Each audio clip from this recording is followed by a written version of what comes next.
Hello, everyone, and welcome back to the Moonlit Heart Society podcast. My name is Megan. And I'm Marion. It will one day not be awkward. All right, happy February. This is guys, the month was only 28 days, and I just learned something recently, and I need someone to be mad about it with me. So I learned recently that if you add a 13th month and then you made all of the months 28 days, you'd have an even and aesthetically pleasing calendar of 13 months of 28 days. And I'm very angry that we don't have that. Now that I have that knowledge, I'm angry that it's not a thing. Can you be mad about it with me? I can't because I like that there's No. months where I get 3 paychecks. But there would still be the same number of weeks in the year. I guess that's true. You base your bills on a monthly cadence. Dang it, you ruined the illusion for me. Well, 'cause so if there's 13 months and they were all 28, yeah, there would be no 3 paychecks a No, you're right, but there would still be the same number of weeks. It would just be broken but up differently. But that means there would be another month of bills. You're right. there'd be Son of a another month of bitch. bills, but another month of paychecks. It would just sometimes it's Yeah, just I know it all equals out in the end, but I like the illusion that there's 3 paychecks in one month. that's true. Dang it. Well, what if we got rid of capitalism and then and What if then we just got added a rid of a 13th month? calendar? Who needs a calendar then? Who needs it? Time is an Yes, illusion. we don't Scrap the need whole it. thing. What were we mad about again? I don't know, but you know what? I hate it all. So, but because everything I heard was like, okay, nature kind of follows a 28-day cycle, apparently. And I was like, the more I thought about it, the more I was like, big brain, galaxy brain. But like the moon follows a 28-day cycle.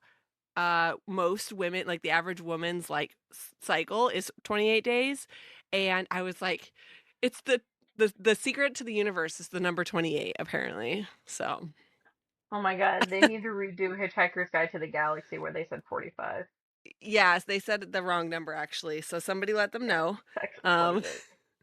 it's actually 28. Anyways, follow us on social media at Moonlit Heart Society across all platforms. And follow Arian at the Faux Jellyfish and follow me at Maggie Cat if you like this kind of random shit, because I like to think I'm funny sometimes.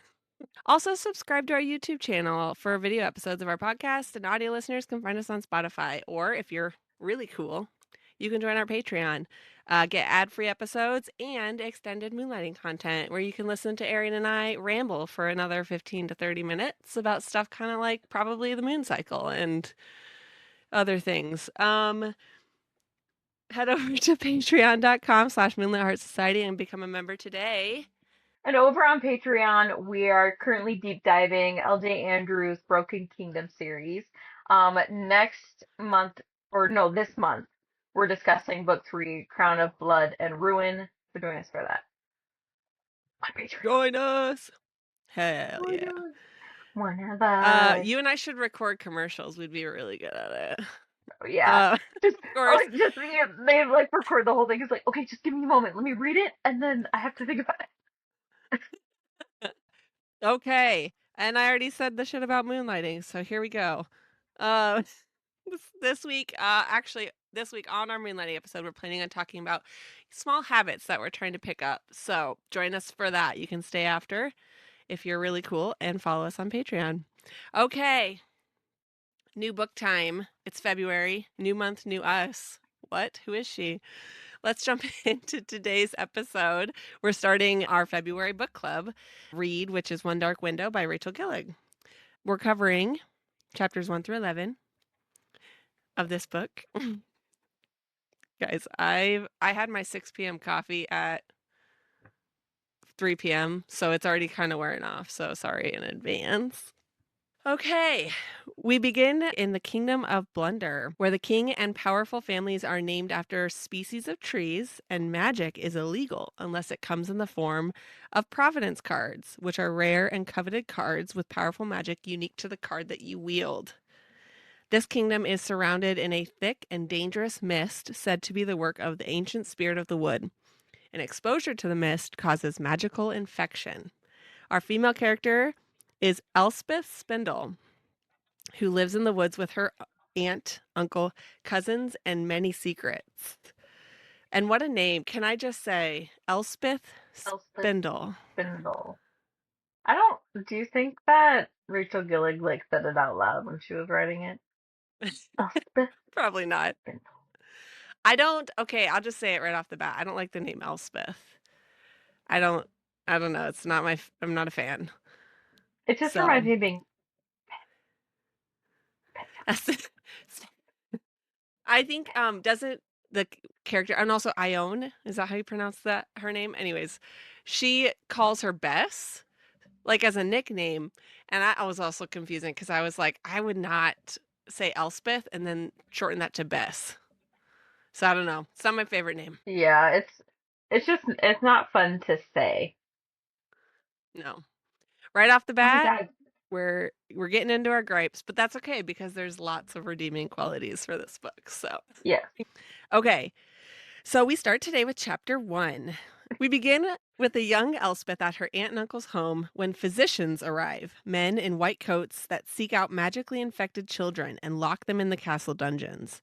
Her aunt tells her to flee out the window into the woods, but an injury to her head makes her faint before she reaches the safety of the misted wood.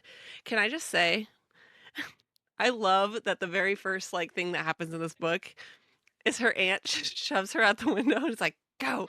And she just like smacks her head and then it's like, just like, to the woods. I'm like, starting off strong. We love Rachel Gillig. She's just so great. Anyways, in her panic, she begs the voice in her head for help and wakes in the woods, safe from the physicians. We are introduced to the nightmare, a mysterious male voice in Elspeth's head that seems to take up a physical presence in her mind. Elspeth is headed into town where she meets her cousin Ione, and the two of them head to Spindle House to have dinner with Elspeth's father, stepmother, and two stepsisters. We learn the first of Elspeth's secrets. While her family knew she had survived the infection, they all believed her to have done so without obtaining magic. No one knows that she has a monster in her head that speaks to her and gave her the ability to see Providence cards. We meet the evil stepmother Nerium and her two stepsisters, Naya and Dimia. Lastly, we meet Elspeth's father, Eric Spindle, who was previously captain of the Destriers, soldiers called to hunt down those who carry magic. As they head to dinner, Nerium catches Elspeth and tells her they will be attending the equinox celebration at the castle this year, and Elspeth will not be attending.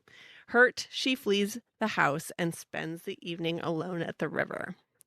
Okay, so this was 16 pages, the first chapter. So there was a A lot lot in there. happened. But yeah, start off real strong with you kind of don't know what's going on, obviously, but main character just smashes her head, runs into the forest, magical voice is talking to her, and we're like, what the hell's going on? So we've learned just a couple things. Her family dynamic, first of all, she has an aunt and uncle that she lives with, as well as a couple cousins, one of which is her best friend, Ione. Um, and then they arrive at her actual immediate family's house, which she does not live with, which is her father, stepmother, and two stepsisters. And she's this is like the evil stepmother's like classic situation, jealous of the ex-wife, treats the stepdaughter like shit, classic stepmother. Thoughts on the first chapter?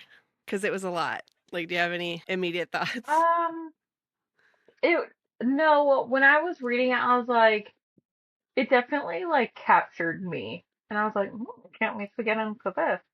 And it's like, because I've read this book before, Hmm. but it's one of the books that I reread because when you read it, you learn something new every time that maybe you didn't catch Yeah, before. Kind of like I believe rewatching it. some movies. But yeah, I like it's like a unique magic system, and so like when they're talking about it, I'm like, oh, this is kind of interesting. So it definitely like captured me with how like unique it was. No, it definitely is. Like, And I kind of after we get through the reading, kind of just like summarize what we know about the magic system so far because it's unique and it's like super in depth. And I'm sure that there's more to it that we don't even know in these first 11 chapters. So I'm like, here we are, so far we'll kind of summarize at the end. So Ione, we touched on, she is her cousin, yellow hair, fair skin, small gap in her front teeth, and these things are kind of important because they come into play later. Basically, I think I get the sense that Elspeth like kind of almost idolizes her cousin, like not jealous, but like in awe, I guess, like really loves all of these things about her and feels like she's none of them herself. I get that Yeah. impression right off the bat. And then also made note that her dad, we get hints that he's happy to see Elspeth when they arrive at the house, but that hasn't always been the case. Make note that he carries a well card, which will make sense later on, but I'm sure that will come into play because it was mentioned first thing, so I'm sure it'll come into play. Yeah. I feel like he's like, 'cause doesn't she mention like how he still has flowers around the house that his mother loved?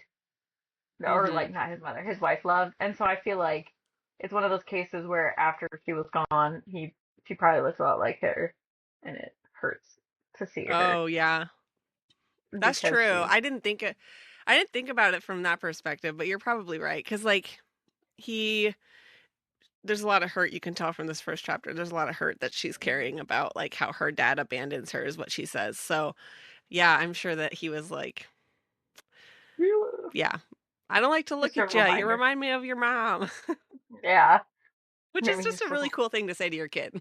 yeah, goodbye, please leave. All right. Chapter 2. Elspeth recounts the night she caught the infection. She says her father took her from her bed, sick with fever, and put her in a carriage. 2 days later, she woke with her Aunt Opal, and when her fever broke, her aunt. I, in my mind, I have such a problem with being wanting to say aunt and aunt. Yeah. I like saying aunt. I don't know. It's weird. And when her fever broke, her aunt was firm that she had survived but had no signs of magic. One day she saw her uncle and 6 men riding home, her uncle's sword covered in blood. She followed him into his study, heard him say he had gotten a Providence card, and when he left she snuck into that room. There she found the nightmare card, one of only two of its kind, with the power to speak into the minds of others. Enraptured by the image of the monster on the card, Elspeth touched the velvet edge, and pain knocked her backwards. She awoke to the sound of claws clicking together, and realized the sound was coming from inside her mind. The voice now in her head was male and sinister, and she knew that she did have magic, and that she'd absorbed something from within the nightmare card. She lived in fear of the voice until the day he saved her from the physicians. Now they coexist, and she can use his strange ability to see Providence cards as well as his speed and strength when she asks him for help. Traveling home on the forest road that night, Elspeth comes across two highwaymen who attack her and demand she tell them where her uncle keeps his cards. Afraid for her life, she asks the nightmare for help, and he fought them off and ran for the gates of her uncle's house. Safe back home, the nightmare's magic faded along with the inky black veins along her arms. Okay. So we get Mhm. some context behind this voice. Basically, we know that this voice is something from the card, and now she's keeping this as a secret. I don't think we mentioned, Yeah. but like nobody knows that she has this magic. So not even her bestest aunt. The thing that I like about the nightmare, and hopefully I'm not getting too ahead of myself, is like I like how the voice is and how she's kind of scared of him. So that like I know like like when I first read the description for it, I was like, oh maybe it's like gonna be the guy that she loves, like that she falls in love with. Oh wait, maybe I Uh-huh. shouldn't say anything. Should Maybe. I? Well, it's okay because it's within I think our reading now, at least the assumption that there's somebody else. So Yeah. I think that's okay. Okay. Well, so when reading this and like after the first few chapters, I was like, oh, they're not gonna be, that's not what it is. This is something else. And I like that because sometimes I feel like the way stuff is written, you can kind of be like questioning it. But I like that it's like, no, she's afraid of this thing in a way, but no, she can ask for help. But I don't know. I like that, kind of Yeah, like yeah. division. I agree. And it's possible that this is influenced by um but and I mean this in the best way because I love the series, but like it feels very influenced by the um the Daughter of No World series. Do you remember how like Oh the yeah. the voice in his head. Now this is a much friendlier interaction than that series, but when the entity that when Tasana has it, the main character that we're reading from the point of view in that book, she develops much more of a relationship with that entity. So I think that you get to a point where it is friendly to her at least. But I don't know, I got a lot of the same like vibes where this other kind of entity is like it lives in her head, only she can hear it, she can use its powers and abilities. They're like sharing a mental space, and it makes me kind of excited because I really did love those books, and it's a fun take to have this like shared two souls inside one body kind of shared existence. Yeah. And that will Very bring. excited. All right, chapter 3. While at breakfast the next morning, the Hawthorns receive an invitation to Equinox. While Ione is excited to go, Aunt Opal worries that they are behind on taxes and shouldn't attend. Her uncle says they're going and leaves the room, returning with the nightmare card and claiming this would free them from any debts and then some. We learn about the old Book of Alders, said to be written by the Shepherd King after he traded parts of himself for the 12 Providence cards. Kind of like he who shall not be named divides himself among 10 Horcrux, I think. After the cards were forged, the people no longer went to the spirit of the woods for blessings, and she turned vengeful, making the mist to draw people back into the woods.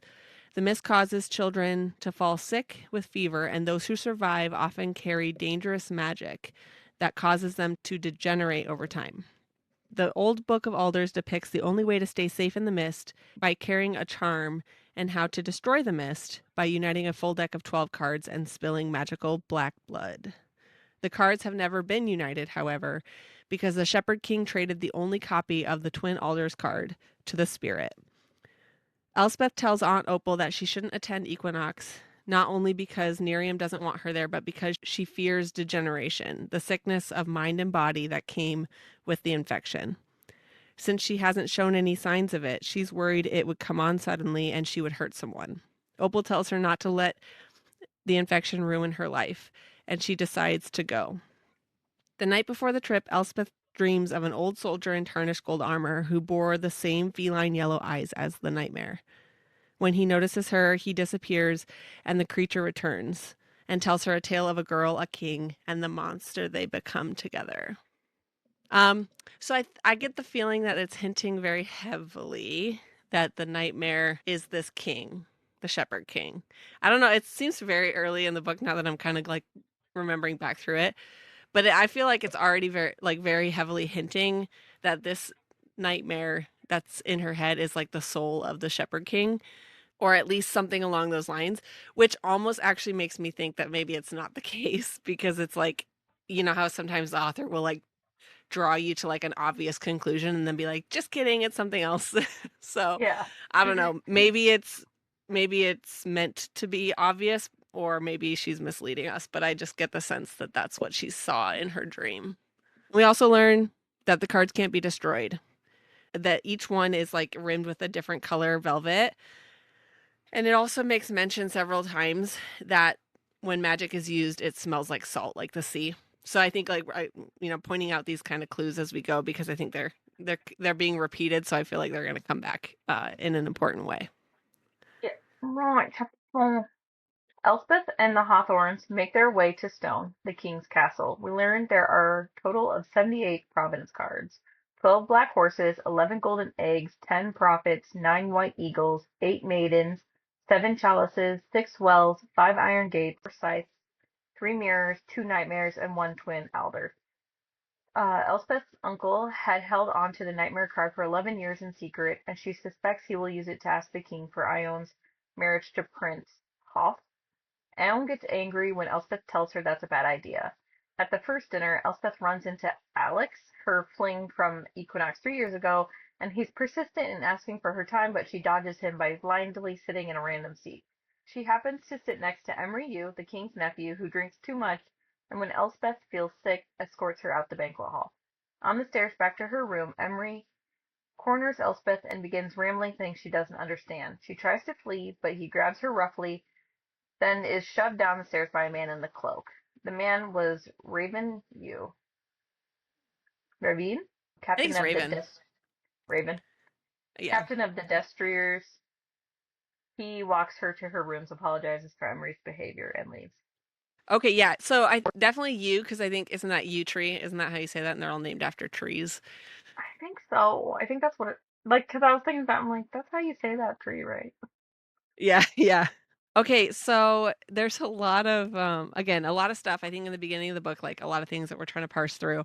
So it spells out all the different Providence cards. So we have an idea of what like the rarity, I guess, of the cards, right? So in descending order, there's like the most number of black horses and the least number of nightmares because the actual only copy of Twin Alders is missing or like has been lost.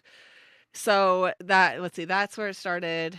So they bring up Alex several times, so I have a feeling he's going to be important, but basically this old like this fling from 3 years ago, she like makes out with and now he's like pining after her.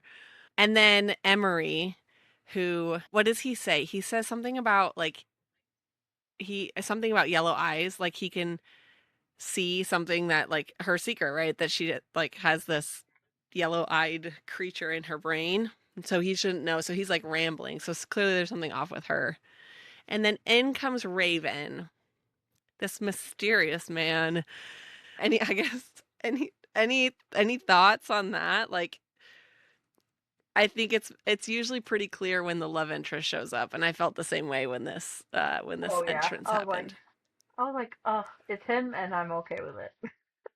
Yeah, yeah.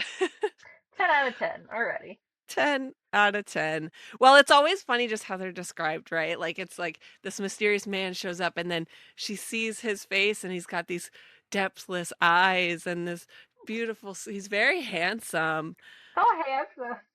But then it's always followed up by oh, but then there's this, right? And in this case it's then there's he's the captain of the Destriers, the one man that's like You the contact. the Yeah, off limits, because he'll find out she's infected. right? Oh no. Okay, chapter 5. The next morning, Elspeth and her sisters get ready for the walk in the garden while the men hunt. Always the men in their hunts. Uh-huh. In the garden, she finds Aunt Opal and asks her about the chances that another child had an infection like her, but lived. Opal says it's unlikely, as it's the law that destriers and physicians bring every infected child to Stone's dungeons. So she's suspecting that something's obviously off with Emery, and she's suspecting maybe he was also infected like her. Ione arrives, and Elspeth is shocked to see the pink light of a maiden card on her. Ione dodges Elspeth's questions, and it's clear that she's hiding something. Elspeth confronts her about the card, begging her not to use it, but Ione resents the request and tells Elspeth to let her make her own decisions. Upset by their conversation, Elspeth runs off into the mist alone. She doesn't hear Raven approach until he's speaking her name, and she sees the burgundy light of the second nightmare card radiating from his pocket. Ooh. So there's only two, and well, she doesn't have the first one. Her uncle does. And then now Raven has the second one. Spooky. Ooh. Chapter 6. Raven confronts Elspeth about being on the forest road alone 2 weeks ago, and it's then she realizes he is one of the highwaymen that attacked her. She runs from him farther into the woods, and he tries to stop her before she runs into the king's returning hunty party. Hunty! She won't listen until he uses the nightmare card on her, speaking into her mind to stop her, or they'll be found by the king. In their tussle, she kicks him in the nose, and he tears her sleeve, revealing black veins. She expects to be arrested, but he surprises her, saying he will not harm her or arrest her, but they must get inside before they're discovered. She agrees to go with him, if only to avoid the women and their cards in the garden. Okay. So the captain is not all he seems. Mm. I think it's interesting. I don't know if this is going to be a theme throughout the book, but she's made mention a couple times how like the way that like the name of some of these characters like correlates to kind of how they look. So like she mentions that Raven has this like I don't know, like nose that kind of sticks out a little bit, which I appreciate. She doesn't make all of her male characters look like Greek gods. She makes them a Yeah. little bit quirky, which I like. But she mentions like his nose and how it kind of, I don't know, protrudes a little bit and how he looks at her like like, head cocked, like a raven would. And then she mentions another character later on has green eyes and looks at her like a fox and like, I don't know, like I think it's interesting that she makes like she's making some of her characters look like forest animals. And I don't know if that's an intentional theme or if it's just something that she's doing, but he gets kicked in his big nose. All right, chapter 7. Raven takes Elspeth into the bowels of the castle to a room with a locked door, no windows, a meeting table, and is guarded by a pair of dogs.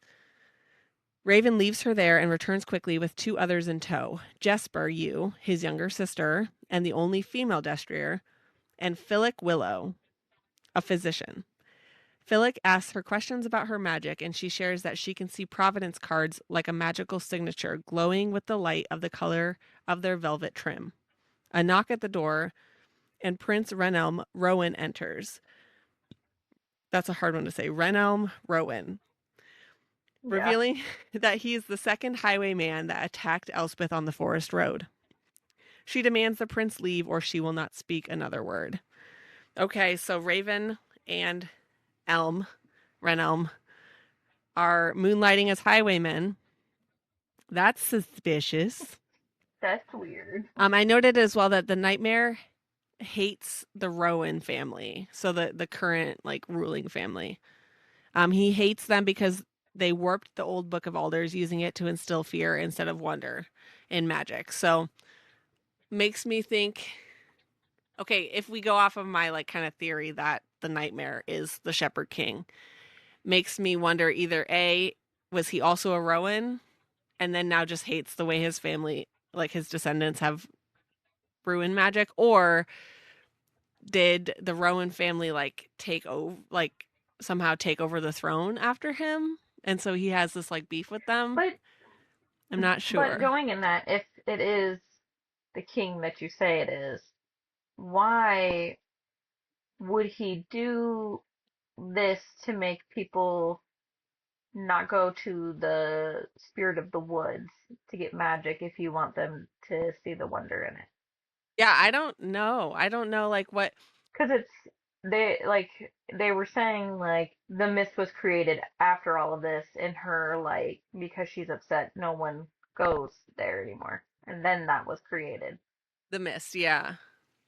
So, from what I understand, the timeline of events now is so he was the king and he was born with magic or something, right? Because they're not infected yet, right? Like they are currently. He had magic and he wanted more. So he goes to the spirit, which they all used to be able to do, and he asks her for more magic and ends up, I don't know, either asking her for the cards or she gives him the cards. But in exchange, because it has a cost, they keep saying that magic has a cost, always does. In exchange, he has to trade parts of himself for this magic. So he does, and he gives the cards to his people. And either, I guess, I don't know, either the spirit like didn't anticipate this happening or did and it got out of hand. I'm not really sure, but basically he said as a result of having magic at their fingertips now they stopped going to like worship her. And then she got mad and Yeah. created the mist to make people come back to her. And then because of that, then the Shepherd King goes back and is like, tell me how to lift the mist. And she says, okay, you have to trade me your Twin Alders card and I'll tell you how. And so he does. And then she says the only way that you can do it is by completing a full deck. But it's like, I stole your last card, so you can't do that. So I don't know. There's like regret. And then he like writes his book and then dies, I assume. I don't know. Like there's clearly there's Yeah. clearly there's gaps that we haven't filled yet. But that's like everything I've gathered so far. So I don't know, like if he really is the nightmare. Like clearly there's like something has happened to make him trapped in a card. So I don't know if that's exactly what's Yeah. happening, but it just feels like it's leaning towards that. So Yeah. Chapter 8. The others leave the room, and Raven turns with a stack of cards to test Elspeth. He blindfolds her and asks her for the color of the cards she sees as he reveals them. She calls them all correctly until he places one card that has no color. She reveals the twin alders card he's holding is a fake. Elspeth tells Raven she knows he is collecting cards and doesn't want the king to know, otherwise they wouldn't have disguised themselves as highwaymen on the forest road. She says she will keep his secret if they keep hers, guaranteed protection for her family and never use the nightmare card on her again. The nightmare is obviously very distrustful of Elm, and we are also led to be as such. But I don't know how I feel about him at this point. Do you have any feelings one way or another, like about Prince? No, and it was like, I think it's like now and for a little bit, like the nightmare was kind of not annoying me, but I was kind of not vibing with him for a moment. Yeah, I don't know why.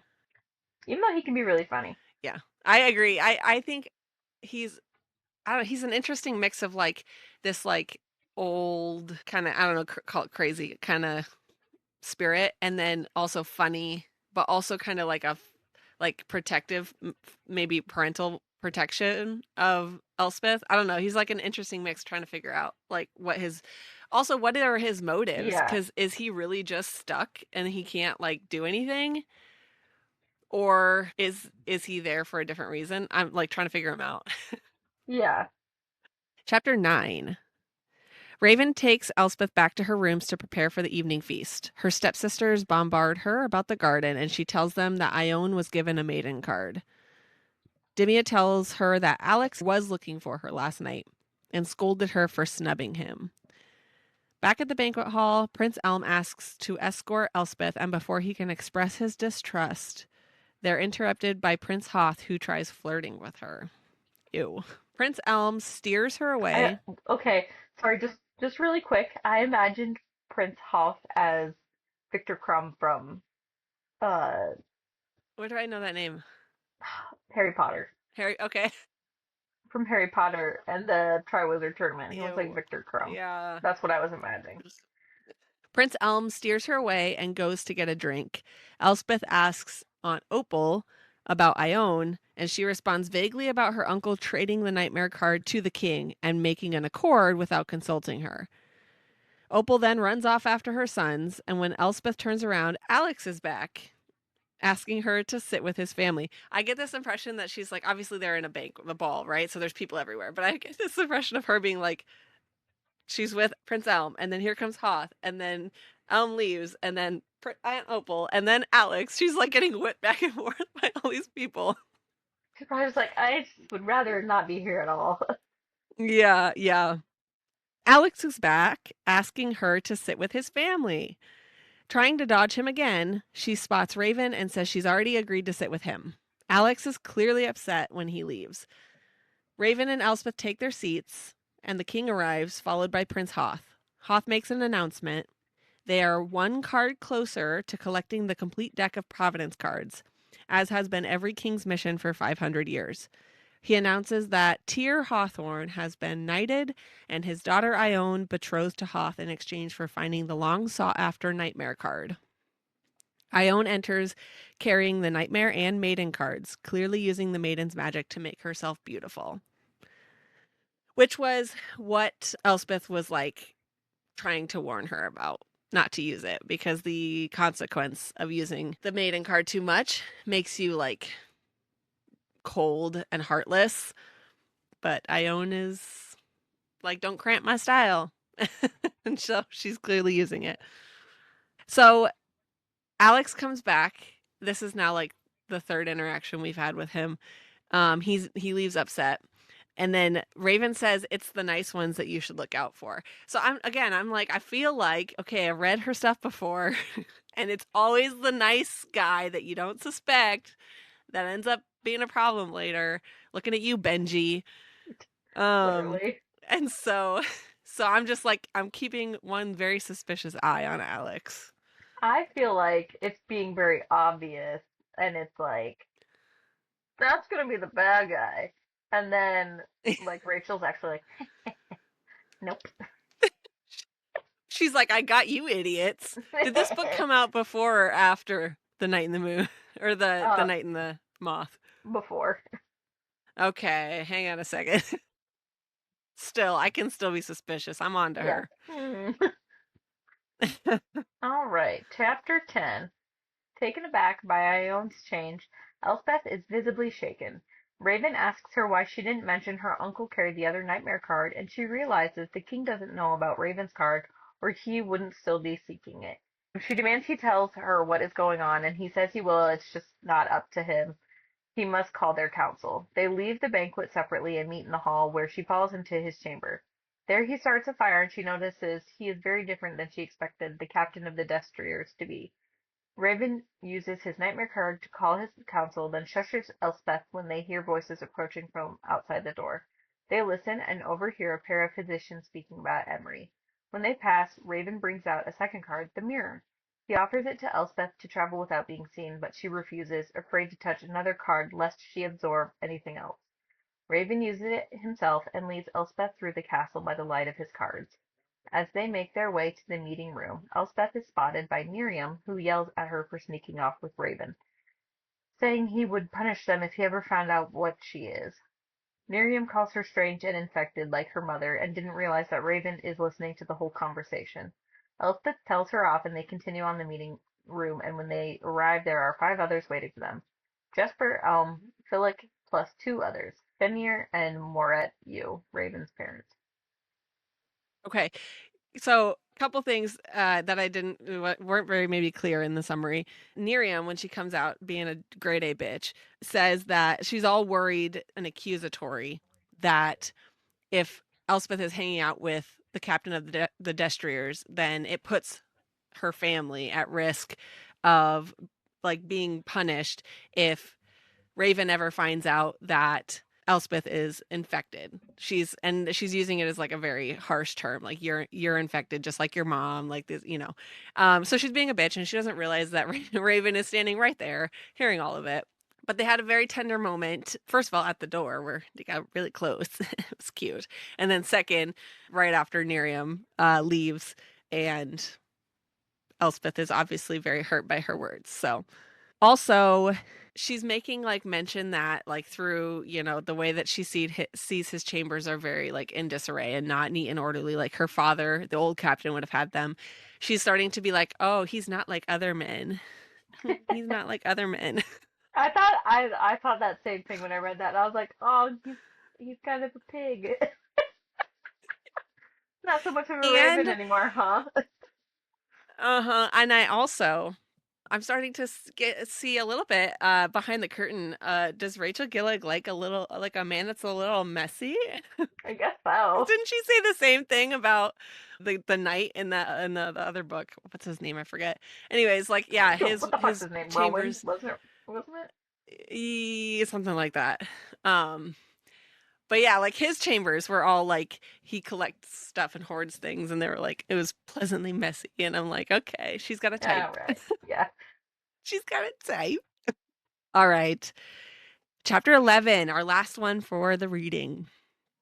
In the meeting room, the council has been assembled for an inquisition to determine if they can trust Elspeth with the truth. She's to choose a card that will be used on her while they ask her questions to determine if she is trustworthy. Between the scythe, the chalice, and the nightmare, she picks the scythe. Prince Elm begins testing out the card, making her feel overwhelming joy, then hopelessness, then a desire to harm herself. Once Elm is sure that she was under his influence, by being kind of a dick, by the way, they begin the questioning. They begin with general information, how she survived the infection, why she lives with her uncle, how long she had the nightmare card. When Raven takes over, he asks her if she has any other magic. She panics and asks the nightmare for his help. He releases her from the scythe hold, which apparently he could do, he just didn't mention. And without them realizing, she lies to them that she has no other magic besides the ability to see the cards. Raven is suspicious as she doesn't look like someone that would have the training to beat both of them like she did on the forest road. But having passed their test, they reveal to her that they've been collecting their own deck of cards to dispel the mist because the king intends to kill Emery as the blood sacrifice once his own deck is complete. This confirms her suspicion that Emery is infected. They tell her that her ability can help them gather the remaining 3 cards that they need, and when they lift the curse, she will be cured of her infection too. If she agrees to help them, they will take her to Castle U and tell her the rest of the plan, including who they intend to sacrifice for the blood. Elspeth agrees to help. Yeah, they left that super vague. They said they plan to sacrifice someone close to the king, and that was it. And again, she just kind of was like, okay, All right, that's fine. I'll do it. So I won't poke too many holes in it, but I just thought it was like funny that the whole reason that they claim, by the way, like they're probably hiding something, right? But the whole reason that they claim that they're collecting their own deck instead of like helping the king with his is because he's going to sacrifice Emery, which I assume means kill him versus just like, giving some of his blood. But then when she's like, well, but who are you going to sacrifice? They're like, it doesn't really matter. Someone, you don't have to worry about it. Don't worry about it. I'm like, that seems really, you should definitely go along with that.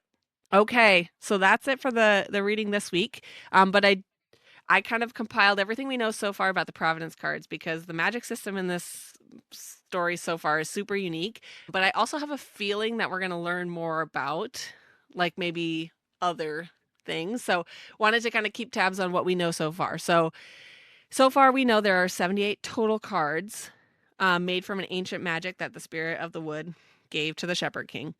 We named them all before, but we've got 12 black horses, 11 golden eggs, 10 prophets, 9 white eagles, 8 maidens, 7 chalices, 6 wells, 5 iron gates, 4 sighs, 3 mirrors, 2 nightmares, and 1 twin alders, and a partridge in a pear tree.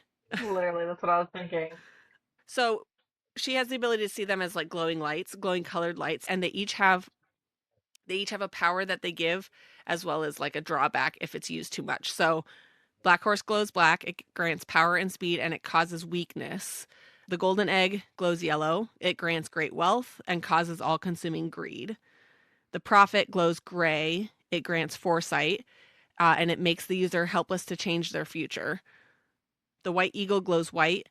It grants courage and causes fear. The maiden glows pink. It grants great beauty, but causes the heart to grow cold and heartless. The chalice glows turquoise. It works like a truth serum and becomes then a poison if it's used too long. The well glows blue. It grants clear sight to recognize one's enemies, and it causes the user to be betrayed by a friend.